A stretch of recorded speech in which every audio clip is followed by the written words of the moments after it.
Menopause কথাটির অর্থ হলো পিরিয়ড অর্থাৎ মাসিক বন্ধ হয়ে যাওয়া।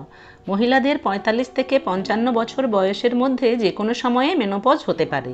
এটি শরীরের হরমোনাল চেঞ্জের কারণে হয়ে থাকে। যদি কোনো মহিলার পিরিয়ড ১ বছর সম্পূর্ণভাবে বন্ধ থাকে তবে তার মেনোপজ হয়েছে বলা হয়। পিরিয়ড সম্পূর্ণভাবে বন্ধ হওয়ার আগে থেকে শরীরে ইস্ট্রোজেন নামক হরমোন কমতে শুরু করে এবং তখন থেকে মহিলাদের নানান শারীরিক ও মানসিক পরিবর্তন হতে শুরু করে। সেই পরিবর্তনগুলি কারো ক্ষেত্রে মেনোপজের ২ বছর আগে থেকে দেখা দেয়, আবার কারো ৭ থেকে ৮ বছর আগে থেকে দেখা দেয় এবং মেনোপজের ২ থেকে ৩ বছর পর্যন্ত চলতে থাকে। মেনোপজের আগের এই সময়টাকে বলা হয় পেরিমেনোপজ। পেরিমেনোপজের সিমটমগুলি কী কী এবং কিভাবে তা ম্যানেজ করে সুন্দরভাবে জীবন চালিয়ে নিয়ে যেতে হবে তাই নিয়েই আলোচনা করব আজকের পর্বে। নমস্কার বন্ধুরা, হেলদি লিভিংয়ে আপনাদের সবাইকে স্বাগত। মেনোপজ ২ রকমের হয়, সার্জিক্যাল মেনোপজ আর ন্যাচারাল মেনোপজ। মেনোপজ হওয়ার আগে কোনো কারণে যদি অপারেশন করে ইউটেরাস বা ওভারি বাদ দিয়ে দেওয়া হয় সেক্ষেত্রে পিরিয়ড আর হয় না, একে বলে সার্জিক্যাল মেনোপজ। আর শরীরের হরমোনাল ইমব্যালেন্সের কারণে যে মেনোপজ হয় তা হলো ন্যাচারাল মেনোপজ। ন্যাচারাল মেনোপজ সাধারণত ৪৫ বছর থেকে ৫৫ বছরের মহিলাদের হয়ে থাকে। ৪৫ বছরের আগে যদি মেনোপজ হয় তখন তাকে বলা হয় আর্লি মেনোপজ, আর ৪০ বছর বয়সের আগে হলে বলা হয় প্রিম্যাচিওর মেনোপজ। প্রিম্যাচিওর মেনোপজ সাধারণত ক্রোমোজোমাল অ্যাবনর্মালিটি বা অটোইমিউন কন্ডিশন থাকলে হয়, আবার অনেক সময়ই এর কারণ অজানাই থেকে যায়। ন্যাচারাল মেনোপজ হঠাৎ করে হয় না। ৪০-৪২ বছর বয়স থেকে মহিলাদের শরীরে ইস্ট্রোজেন নামক ফিমেল হরমোন কমতে শুরু করে। তারপর আস্তে আস্তে কমতে কমতে যখন তার শরীরে আর তৈরি হয় না তখনই মেনোপজ অর্থাৎ পিরিয়ড বন্ধ হয়ে যায়। শরীরে ইস্ট্রোজেন হরমোন কমতে শুরু করলে নানান শারীরিক ও মানসিক পরিবর্তন শুরু হয়। এই পরিবর্তনগুলির মধ্যে আছে মুড সুইং, ছোটোখাটো জিনিস নিয়ে রেগে যাওয়া, মনের মধ্যে খিটখিটে ভাব, অ্যাংজাইটি, অকারণে ভয়, দুশ্চিন্তা, কারণে অকারণে কেঁদে ফেলা, কনফিউশন, ডিপ্রেশন, কোনো কিছুই ভালো না লাগা, এমনকি ব্রেন ফগ অর্থাৎ কোনো কিছু ঠিক সময়ে মনে করতে না পারা ইত্যাদিও দেখা দেয়। শরীরে গরম বেড়ে যায়, যখন তখন প্রচুর ঘাম হয়, বিশেষ করে রাত্রে ঘুমের মধ্যে প্রচুর ঘাম হয়ে বুক ধড়পড় করে ঘুম ভেঙে যায়, যাকে হট ফ্ল্যাশ বলে। ঘুমের সমস্যা দেখা দেয় ভীষণভাবে। এই পেরিমেনোপজাল পিরিয়ডে মহিলাদের ঘুম ভালো হয় না, কেউ কেউ তো প্রায় সারা রাতই জেগে কাটিয়ে দেয়। রাত্রে ঘুম ভালো না হওয়ার কারণে সারাদিন ক্লান্তি বোধ হয়। ইরেগুলার পিরিয়ড, এই সমস্ত লক্ষণগুলির সাথে পিরিয়ডের গণ্ডগোলও থাকে। এই ইরেগুলার পিরিয়ড এক একজনের এক এক রকম হতে পারে। কারো পিরিয়ডের সময় ব্লাড ফ্লো কমতে শুরু করে, কারো আবার বেশি হয়। কারো ৫ বা ৬ দিনের পরিবর্তে ২ থেকে ৩ দিনেই শেষ হয়ে যায়, তো কারো ১০ থেকে ১৫ দিন ধরে চলতে থাকে। কারো ২৮ দিনের সাইকেলের জায়গায় ১০ থেকে ২০ দিনের মাথায় পিরিয়ড শুরু হয়, তো কারো আবার ৪০ থেকে ৪৫ দিন পরেও শুরু হয়। পিরিয়ড পরিবর্তনের এই সময়ে দুটো বিষয়ে একটু গুরুত্ব দিতে হবে। এক, যেহেতু হরমোনাল চেঞ্জের জন্য ওভুলেশনের টাইম ফিক্স থাকছে না, তাই অসাবধান হলে প্রেগনেন্ট হওয়ার সম্ভাবনাও থেকে যেতে পারে। ২, যদি কারো হেভি ব্লিডিং বা অনেক দিন ধরে পিরিয়ড চলতে থাকে তবে অবশ্যই গাইনোকোলজিস্টের কাছে চেক আপ করিয়ে নিতে হবে, কারণ এটা ন্যাচারাল মেনোপজের লক্ষণ নাও হতে পারে। Mood change, hot flashes, sleep problem এবং ইরেগুলার পিরিয়ড ছাড়াও আরও ছোট বড় নানান শারীরিক সমস্যা দেখা দেয় পেরিমেনোপজ বা মেনোপজের সময়ে, যেমন ডাইজেস্টিভ ডিসঅর্ডার অর্থাৎ বদহজম, গ্যাস, কনস্টিপেশনের সমস্যা। আগে যে খাবারগুলি খুব সহজেই হজম হতো এখন সেই একই খাবার খেয়ে অস্বস্তি বাড়ে। দ্বিতীয়ত ইউরিনারি প্রবলেম অর্থাৎ বারবার ইউরিন পাস করা, হাঁচি কাশির সময় ইউরিন হয়ে যাওয়া, রাত্রে বারবার বাথরুমে ওঠা, ইউরিনারি ট্র্যাক্টে বারবার ইনফেকশন হওয়া ইত্যাদি। ভ্যাজাইনাও ড্রাই হয়ে যায়, ফলে বারবার ভ্যাজাইনাল ইনফেকশন হয়। সেক্সুয়াল রিলেশনের সময় পেন হয়।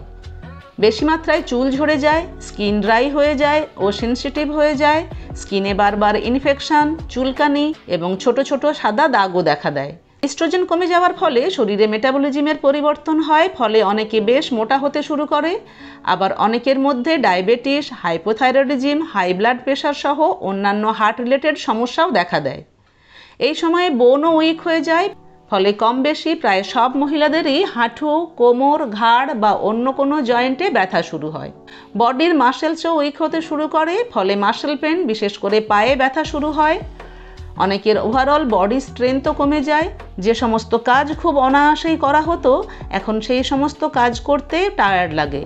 ওভারঅল ইমিউনিটি কমে যায়, ফলে কিছু না কিছু সমস্যা প্রায়ই লেগে থাকে। এখন আলোচনা করব কিভাবে শারীরিক ও মানসিক সমস্যাগুলিকে কমিয়ে আনা যায় এবং সহজ ও সুন্দরভাবে জীবন পরিচালিত করা যায়। পেরিমেনোপজ এবং মেনোপজের এই লক্ষণগুলিকে ম্যানেজ করতে যেমন ব্যক্তিগতভাবে কিছু ইনিশিয়েটিভ নেওয়া প্রয়োজন, তেমনই প্রয়োজন ফ্যামিলি মেম্বারদের সহযোগিতা। এই ধরনের সমস্যার সম্মুখীন হতে শুরু করলে ওই মহিলাকে তার হাজব্যান্ড এবং ফ্যামিলির অন্যান্য মেম্বারদের সাথে বিষয়টি নিয়ে আলোচনা করতে হবে। তার মুড সুইংয়ের ব্যাপার, ক্লান্তি লাগা, আগের মতো গুছিয়ে সব কাজ করতে না পারার কারণ সবই ব্যাখ্যা করতে হবে, যাতে তারা এগুলি সহানুভূতির সঙ্গে মানিয়ে নিতে পারে এবং প্রয়োজনে সহযোগিতাও করতে পারে। এরপর আসবো পার্সোনাল কেয়ার, অর্থাৎ যে মহিলা মেনোপজাল সিমটমের মধ্যে যাচ্ছে তাকে নিজের প্রতি কিভাবে যত্ন নিতে হবে। তার জন্য প্রয়োজন লাইফস্টাইলের মডিফিকেশান। এত বছর যেভাবেই সে জীবন চালিয়ে আসুক না কেন, এখন থেকে নিয়ম করে প্রতিদিন অন্ততপক্ষে আধ ঘন্টা হাঁটা বা অন্য কোনো এক্সারসাইজ, যোগব্যায়াম, প্রাণায়াম ইত্যাদি করতে হবে। নিজের মুড ঠিক রাখার জন্য 10 থেকে 15 মিনিট মেডিটেশন কিংবা পূজা পাঠ করতে হবে। ফল, শাকসবজি ও ডাল খাওয়ার পরিমাণ বাড়াতে হবে। কম করতে হবে ভাত বা রুটির মতো কার্বোহাইড্রেটযুক্ত খাবার। সঠিক পরিমাণে প্রোটিনও খেতে হবে।